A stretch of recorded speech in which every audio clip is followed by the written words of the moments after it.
I thought I was too old for butterflies, but man, I was wrong. Do yourself a favor and check out singletune.com. Here's the thing. I'm lying in ER Bay 7 at RSPA Pondok Indah on a Tuesday in March, collarbone fractured, two ribs taped, left arm in a temporary brace because a taxi on Jalan Sudirman decided the lane I was occupying was more of a suggestion than a fact. The driver is gone. His name doesn't matter. My arm is in a brace that smells like industrial rubber, and the aluminum edge of the tray beside me is pressing into my right side every time I breathe, which is often because breathing turns out to be compulsory. The fluorescent tube above Bay 7 cycles between two slightly different shades of white. Not flickering, just breathing. Like it can't quite commit to illuminating the room or letting it go dark. I pick up my phone with my right hand, the one that still works, and I type a message to my wife. I've been in an accident. Motorcycle collision on Sudirman. I'm at RSPI Pondok Indah ER. Can you come? I watch the three dots appear. They pulse for about 8 seconds, which is long enough for a person to decide something. Sorry, I'm at lunch with my male best friend. Can't just leave. Are you okay? I read it twice. Not because I don't understand it, because I'm trying to locate the thing in me that should be hurt by it, and I find it. And I look at it for a moment the way you look at an object you're about to put down permanently. Then I type, okay, send. Phone face down on the aluminum tray. The tube above me cycles between pitch and silence. I stare at the ceiling and feel something in my chest that has nothing to do with the ribs. A calculation completing itself. The way a long-running process finally returns a result you've been waiting for without knowing you were waiting. 14 years. 14 years of a marriage. I'd been, apparently, the only one fully attending. I do not cry. I notice that I don't cry, and I find that interesting. What I do instead is reach for my phone with my right thumb and open my contacts and call Budi Santoso. Budi is 51 years old and works as a Jakarta police liaison in a capacity that is officially administrative and practically something else entirely. I helped him untangle a signals intelligence problem involving a Singaporean telecom in 2019. He has never asked me for anything since except occasionally a bottle of scotch, which I have always provided, and I have never asked him for anything until right now. He picks up on the second ring. Budi, I say, I need a favor. You're in a hospital, he says. Not a question. He can hear the PA system in the background. Cafe Batavia, Kota Tua. Corner booth. My wife is there right now. I need you to walk up to her table, tell her I've been in a serious accident, and watch her face. 3 seconds of silence. The kind of silence that belongs to a man deciding whether to ask why or simply trust that the why is sufficient. What am I looking for, he asks. Whatever she shows you in the first 4 seconds. Another beat, then. I'll call you after. He hangs up. I put the phone down. The tile floor of base 7 is cold enough that I can feel it through the paper gown even from the height of the gurney. The aluminum tray edge finds my side again when I shift. I breathe through it, count the ceiling tiles, 11 whole, 1 partial where a light fixture interrupts the grid, and I think about a Wi-Fi network. DKW private. I noticed it 3 months ago when I was troubleshooting our building's router and my laptop picked up neighboring signals. DKW are the initials of Donovan Crail, my wife's colleague at Hartwell Voss Consulting. His apartment is in the same Menteng district. The network appeared in my logs on Tuesdays and Thursdays. My wife works late on Tuesdays and Thursdays. I had filed this under. I don't want to be right about this. I am apparently right about this.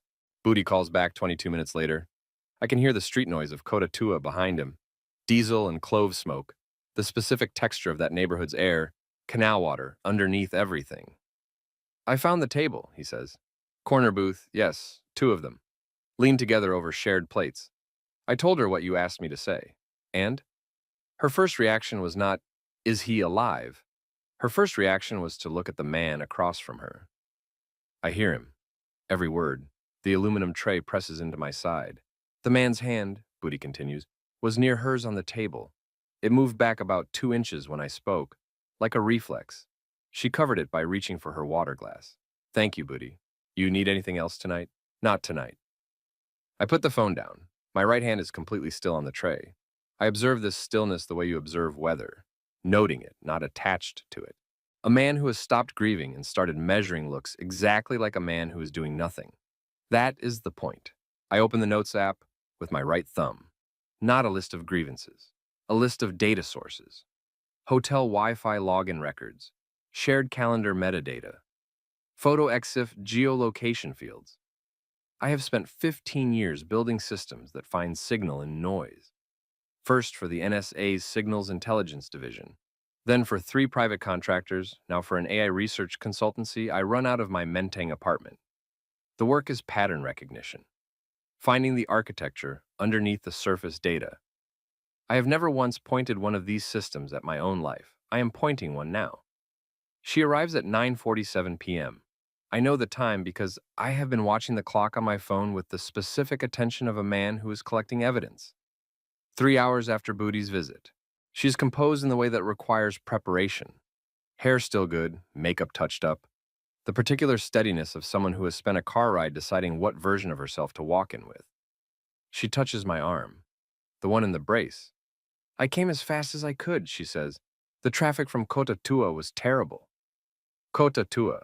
She said, Kota Tua. She was not supposed to know that Booty had been to Kota Tua because I had not told her where I sent him. I had only told her I was in the hospital. I look at her hand on my arm. I expected to be home by 6, I say. Ended up here until 10. She waits for more. There is no more. I watch her read my face for something, anger, accusation, a door she can close before it opens, and find nothing. The silence between us has the specific texture of a door that has already closed from the other side. You should have a specialist look at the collarbone, she says. This hospital is fine for emergencies, but for orthopedics, you want someone from... Every word, I say. She stops. What?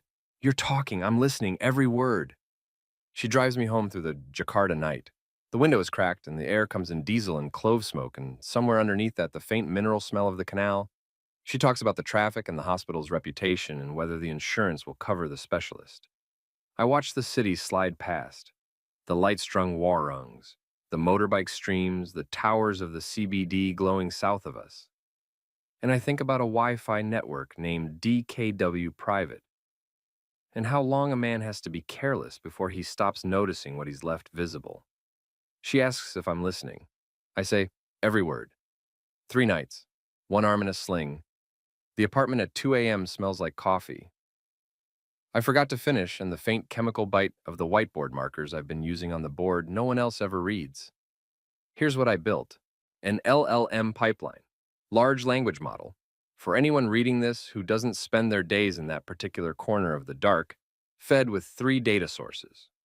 First, hotel Wi-Fi login records obtained through a contact at a Jakarta ISP, a favor owed from a 2019 signals project involving a Dutch Telecom's Jakarta subsidiary. The contact's name doesn't appear in this account. He knows why. Second, shared calendar metadata exported from Sloan's cloud backup, which I have legitimate access to because I am her account recovery contact, and she set that up in 2017 and never changed it. Because people who are conducting affairs in plain sight tend to underestimate the infrastructure they left their husbands inside. Third, EXIF geolocation data extracted from 340 photographs Sloan posted to a private Instagram account. Password given to me in 2019 when she was going through a phase of wanting us to share everything, never changed, same reason as above. The picture that assembled was not an affair in the sense of a single combustible event. It was a schedule. Tuesdays and Thursdays. The Menteng apartment. 14 months. I sat with that for a while.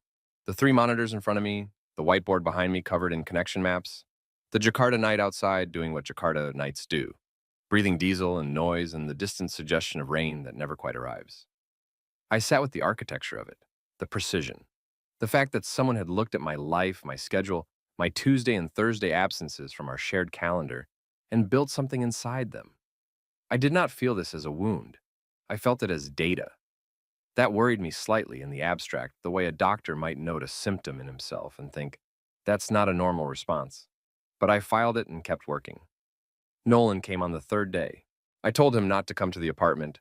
Sloan was there, moving through the rooms with the careful normalcy of a person who has decided to perform the marriage, until further notice. So, we met at the transit hotel at Soekarno Hatta, the kind of place that exists specifically for people who need to be somewhere, without being anywhere.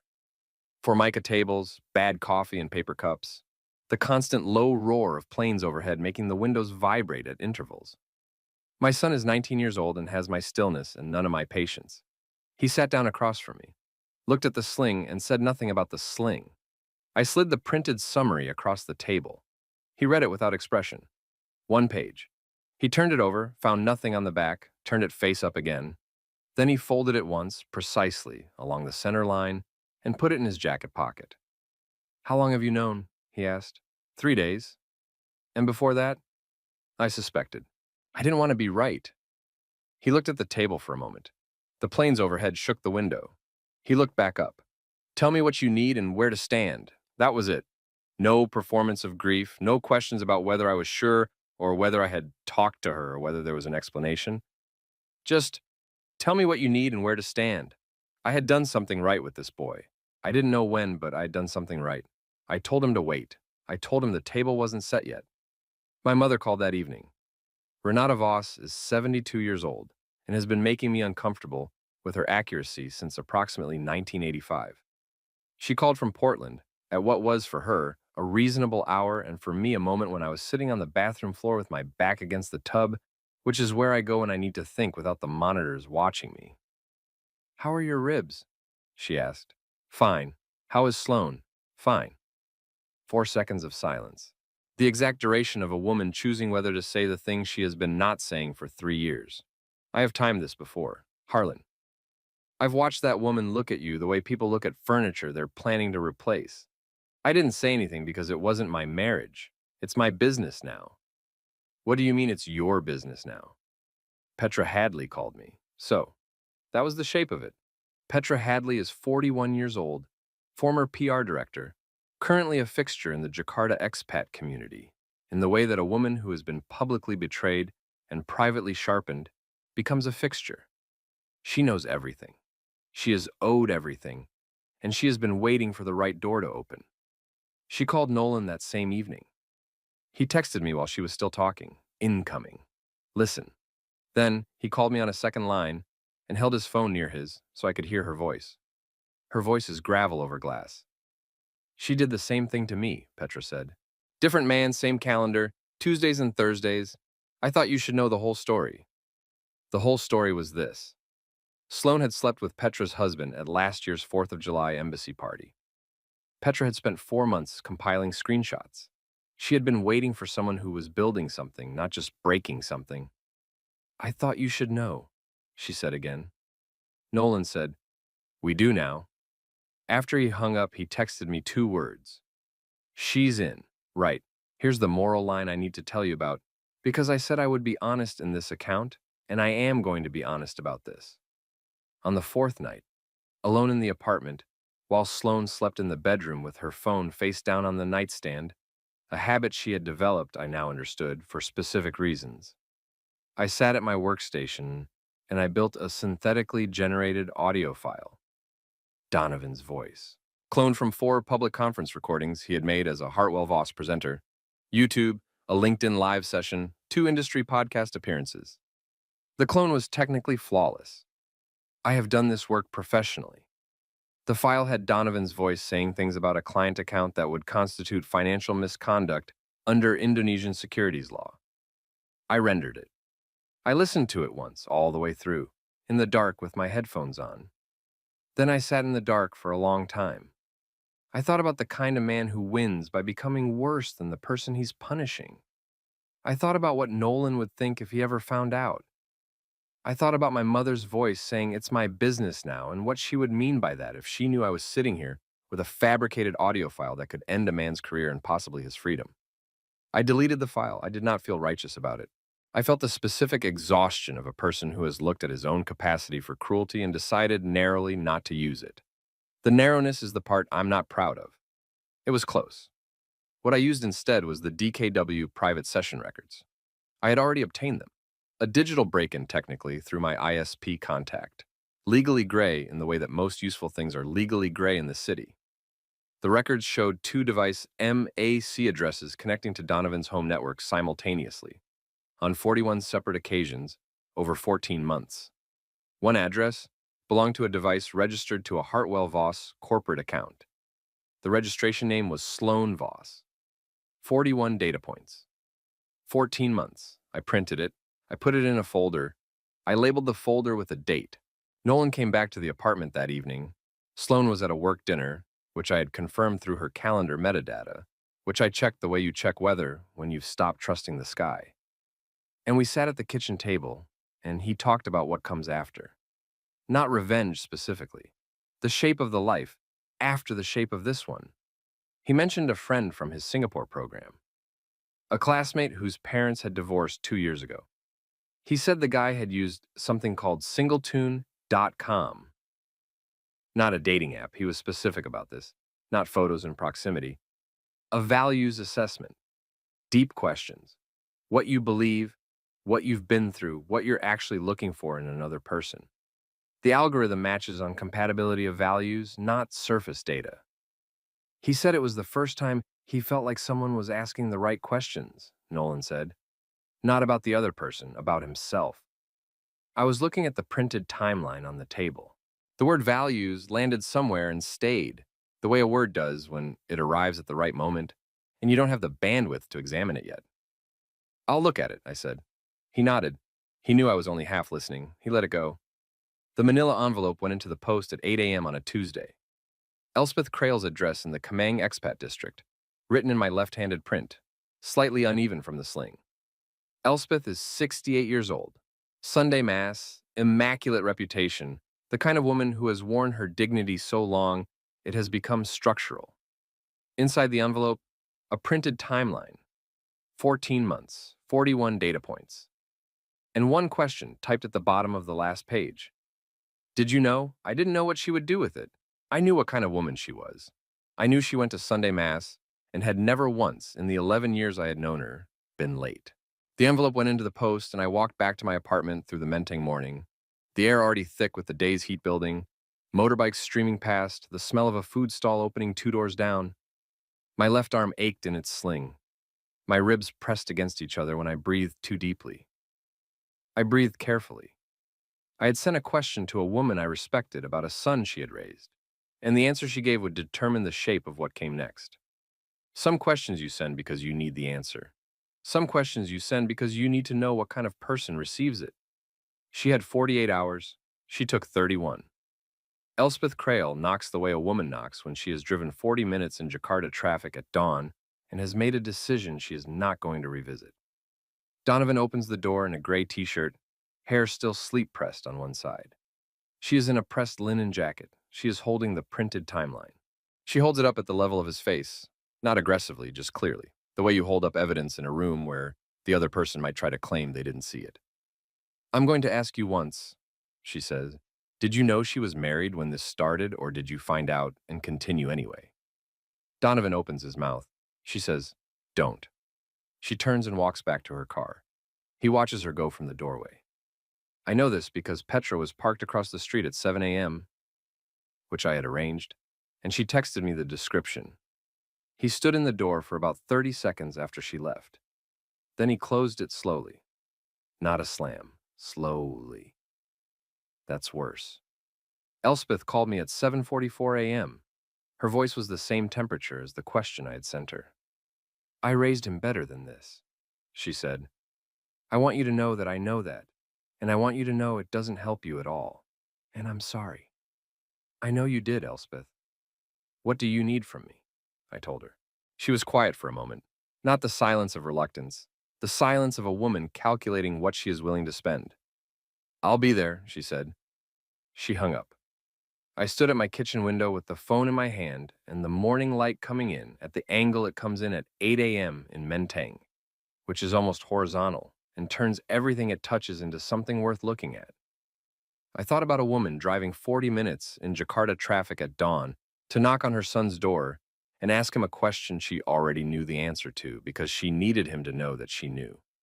That is a particular kind of love, the kind that doesn't protect you from yourself. Petra moved through the Jakarta Expat Community Hub rooftop that same morning like a woman who has been waiting for a specific kind of weather and has finally felt the front arriving. She did not gossip. This is important, she corrected the record.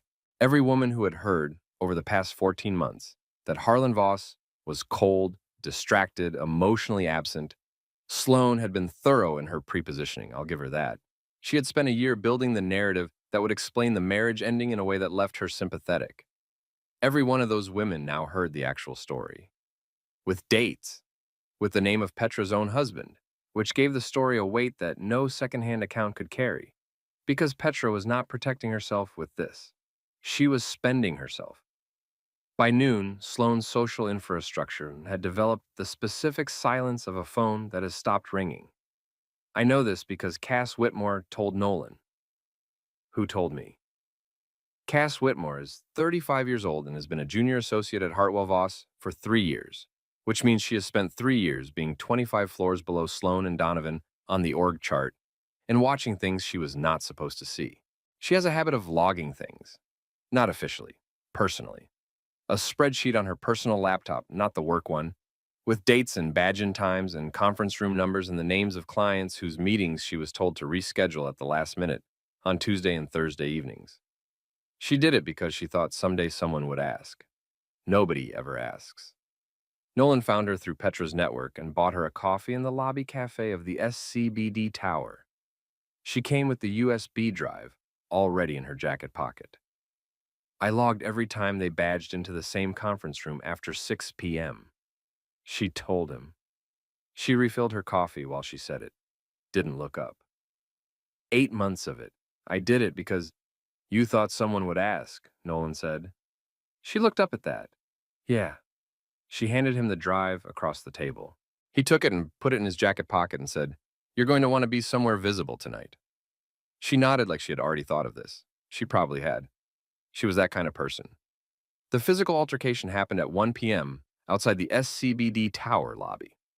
Donovan had spent the morning processing his mother's visit, which apparently processed as rage rather than shame, which is the specific mistake of a man who has confused those two things his entire life. He found Nolan outside the tower at 1 p.m. Nolan had been there to meet Cass, and he grabbed Nolan's jacket collar from behind. Here's what I know about my son. He inherited my stillness. What he did not inherit is my patience, and what he developed on his own in Singapore, in 3 years of a university program that includes mandatory physical training, is something else. Nolan stepped back. The grip broke itself. You can't hold a collar when the body inside it moves with the grip rather than against it. Then Nolan turned and hit Donovan once. Open palm to the sternum. Not a punch. A push with force, the kind of move that is technically not a strike and practically very much a strike. Donovan went backward into a large concrete planter containing a bird of paradise that had seen better days. He sat in it. His jacket tore along the right shoulder seam. Security had arrived in 40 seconds. I know the time because Cass, who had been watching from the lobby glass, counted. Nolan was standing with his hands at his sides. Donovan was sitting in the planter. "Touch me again," Nolan said very quietly. "And the next person you talk to is HR. Your choice. You have about 4 seconds." Donovan looked at him from the planter. Then he looked at the security guards. Then at his torn jacket.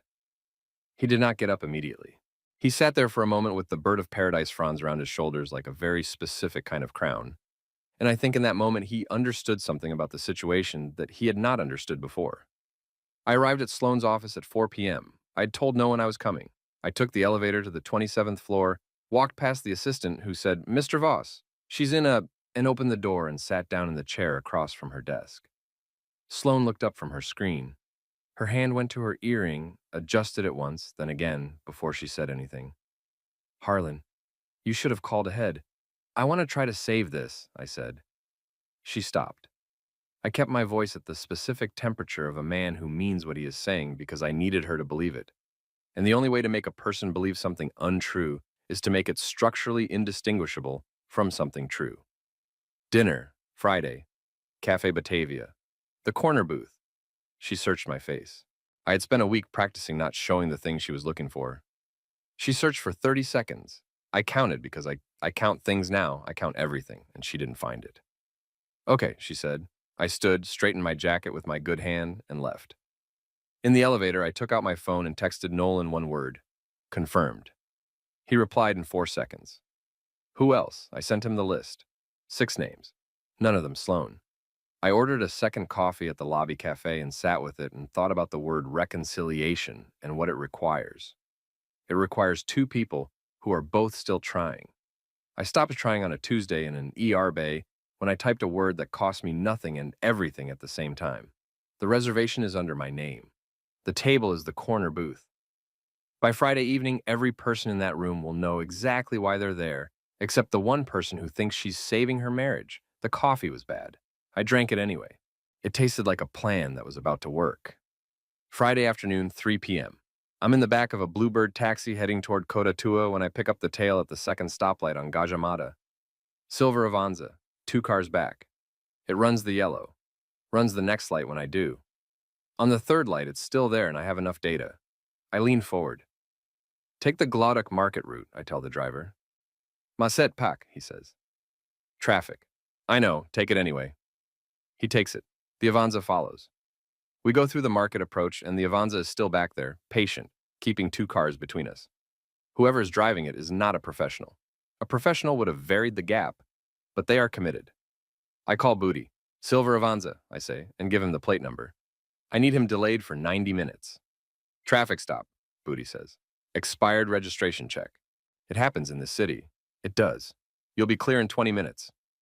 I put the phone down and watch the Avanza through the rear window. At the next intersection, a police traffic officer steps into the street and waves it over with the specific authority of a man who has done this 10,000 times and will do it 10,000 more. The Avanza pulls to the curb. I watch it shrink in the rear window and disappear. So, Donovan had been watching my apartment for 2 days and had decided tonight was the night to do something about whatever it was he thought he was going to do. I filed this under useful information about his state of mind.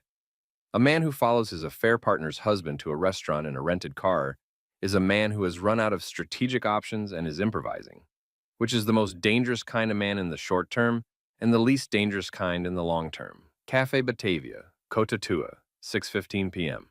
The restaurant is everything it always is at this hour.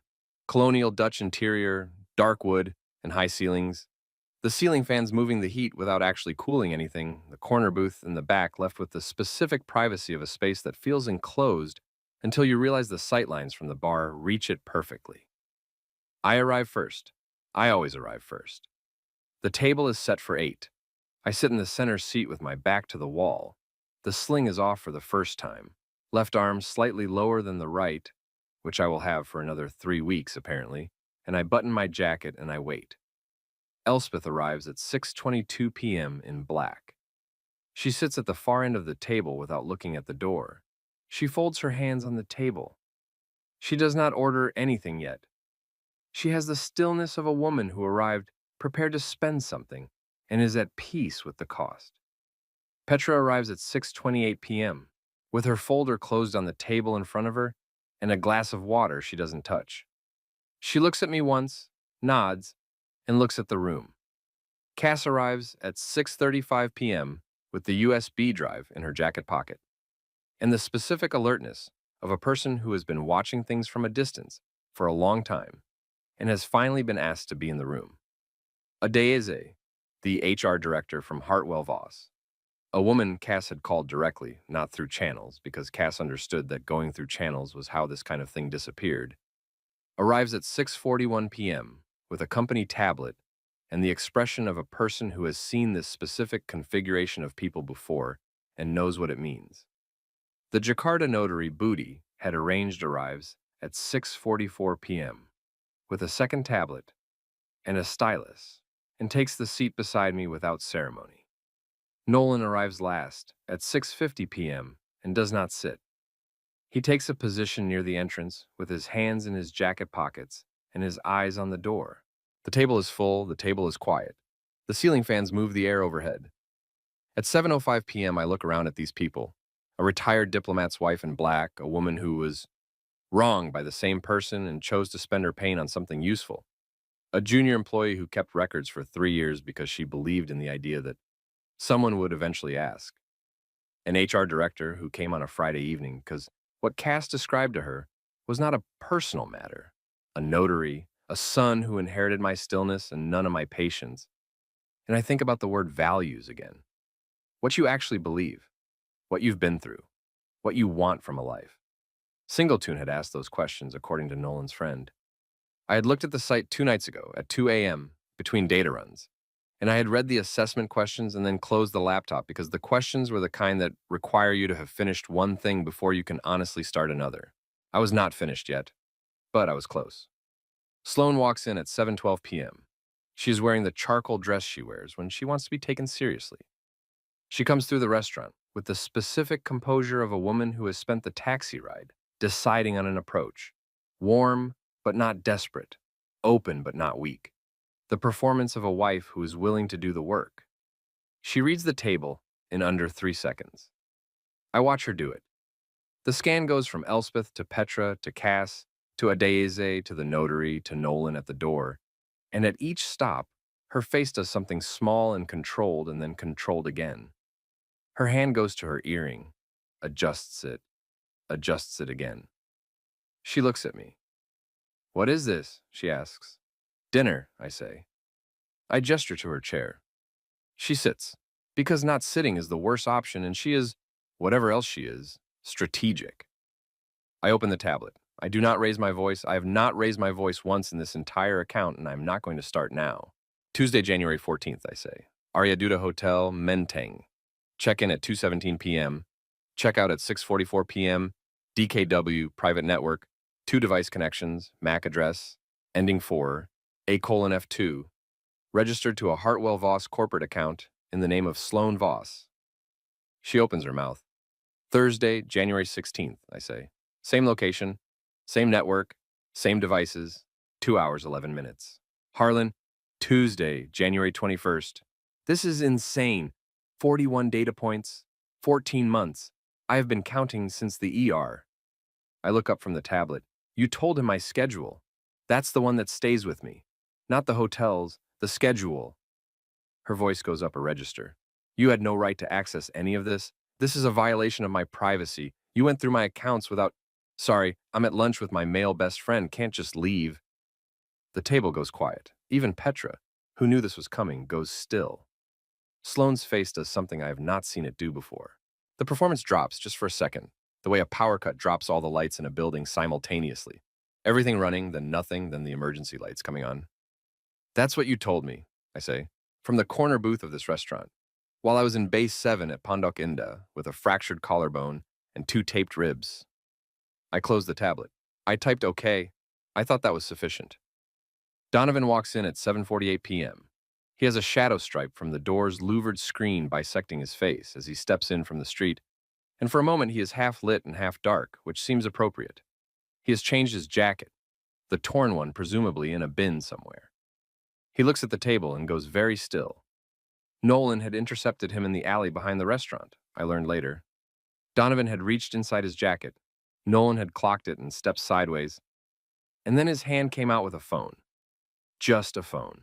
But for 4 seconds, in a Jakarta alley with the diesel and clove smoke and the canal smell underneath it all, he knew that. Whatever's in your jacket stays in your jacket, Nolan had said. You walk in, you sit down, you listen. Or you walk away and we handle this differently, and differently is worse for you. He walked in. He sits at the far end of the table from Elspeth. He does not look at her. She does not look at him. She is looking at the wall above his head, the way a person looks at something that used to be there and isn't anymore. Nolan places a printed document in front of Sloane. Custody proposal, drafted, notarized, by the man sitting 2 seats from me, filed with the Jakarta Family Court at 9 a.m. that morning. Then he places a second document in front of Donovan. A formal HR complaint, co-signed by Cass, with the USB drive contents cited as Exhibit A. Then he looks at Donovan with the specific flatness I recognize as mine, that I pass to him without meaning to, and says, You built a career on other people's trust. How's that working out tonight? Adeze picks up the document without expression. Sloane's voice is rising. Her water glass goes over, not thrown, just knocked by the back of her hand as she gestures. And Petra catches it without looking up from the table, the reflex of a woman who has been in rooms like this before and knows that the glass is not the point. This is theater, Sloane says. You've been building this for weeks. You've been planning this whole... Yes, I say. She stops. Yes, I say again. I've been planning this since a Tuesday in March, when a police officer walked into this restaurant and watched your face when he told you I was in the hospital, and your first reaction was to look at the man across the table from you. I close the folder.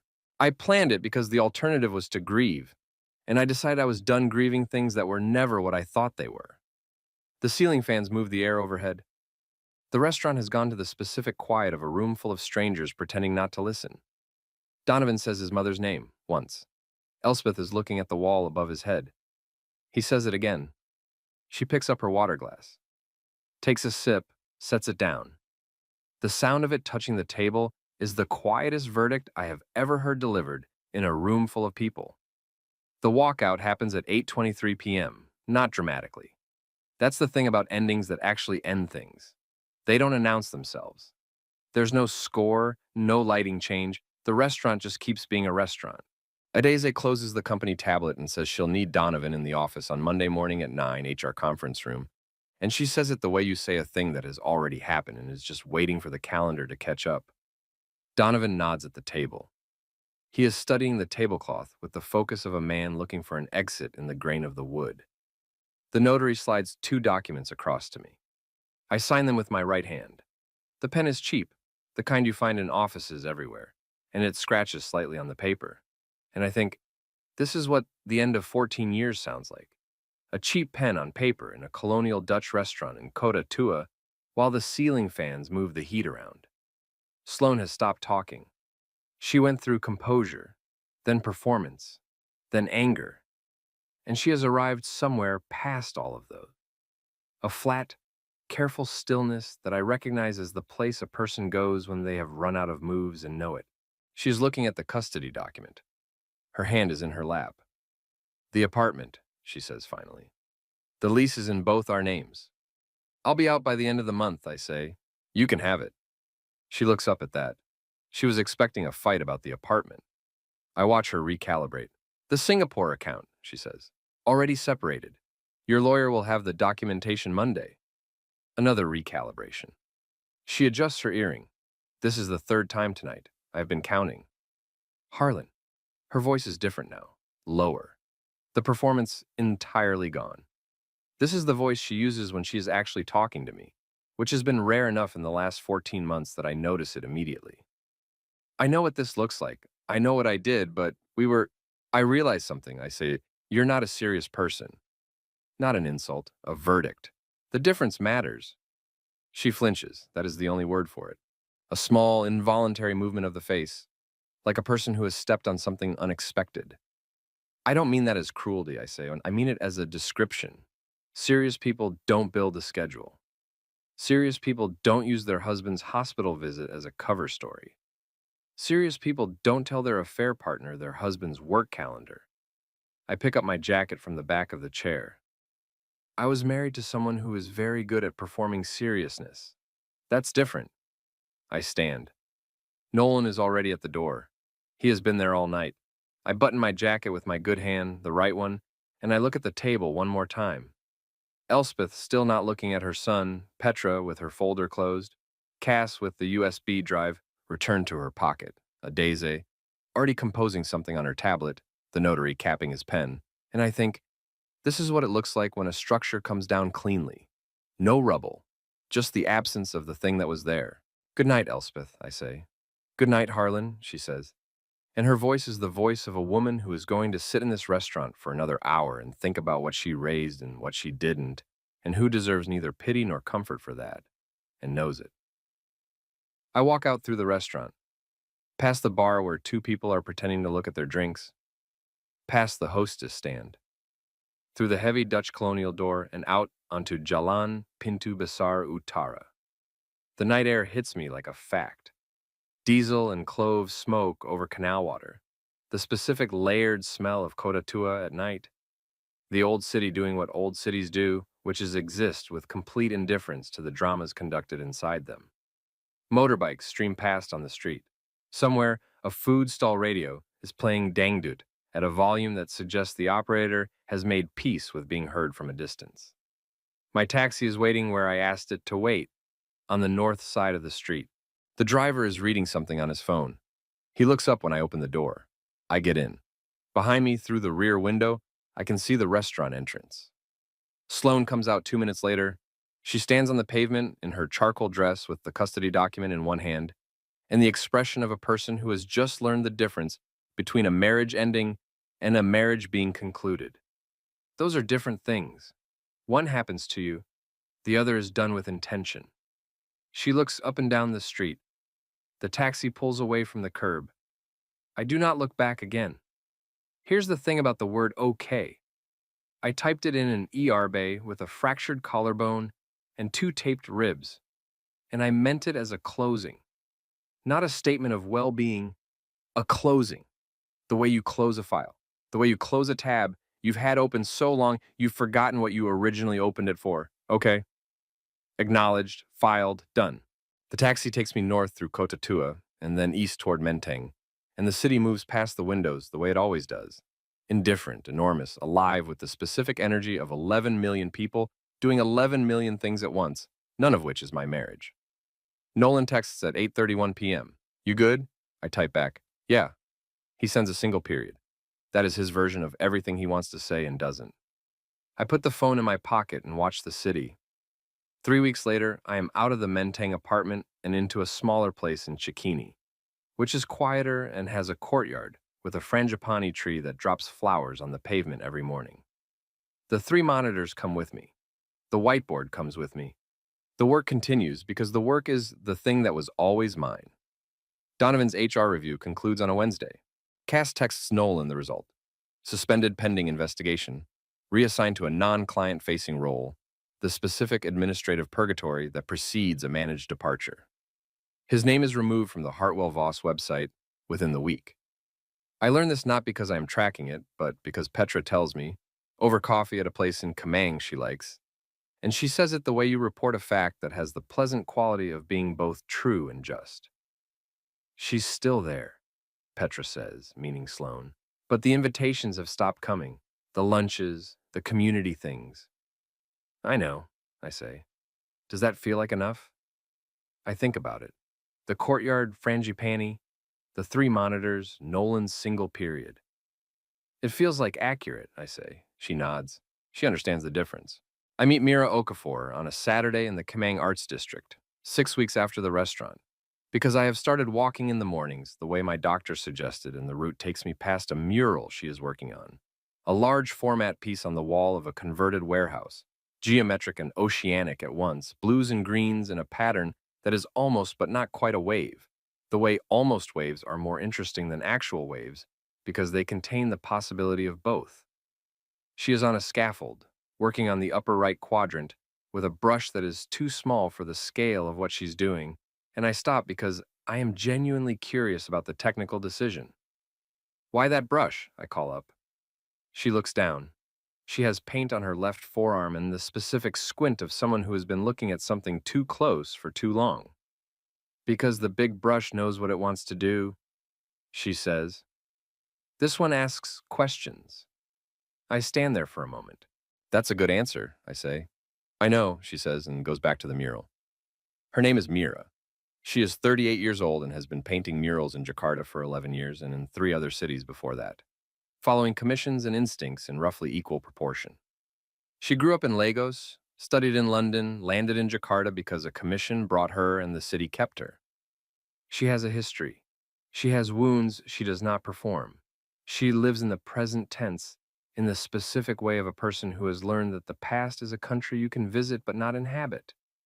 We have coffee the following Saturday, and the one after that. She asks, on the 3rd Saturday, what I do. I find patterns in noise, I say, and when there's no noise, then I make coffee and look at murals. She laughs. It is a real laugh, the kind that arrives before the person decides whether to let it. And it does something to the morning air in the coffee shop that I do not have an analytical framework for. I'm not ready for anything. I know this. But I am, for the first time in longer than I can accurately measure, present. Not measuring, not building pipelines, not counting ceiling tiles in an ER bay. Present. The singletune.com assessment sits open on my laptop that evening. The questions I had read at 2 a.m. 6 weeks ago and closed because I wasn't finished with the thing I needed to finish first. I read them again. What do you believe in? What have you been through? What do you want from a life? I think about a woman on a scaffold with a brush that asks questions. I think about my son's single period. I think about Elspeth's water glass touching the table and the sound it made in a room full of people. I think about the word okay and what it cost and what it bought. I start answering the questions. Not for the app, not for anyone reading this. For the specific purpose of a man who has spent 15 years finding signal in noise, deciding, at last, to point the instrument at himself. Not to build a case, not to construct a pipeline, not to generate output, just to know what's there. The frangipani tree in the courtyard drops a flower on the pavement. I can hear it from where I sit, which is not possible, which means I am imagining it, which means something in me is paying attention to small things again. That is enough. That is, it turns out, exactly enough.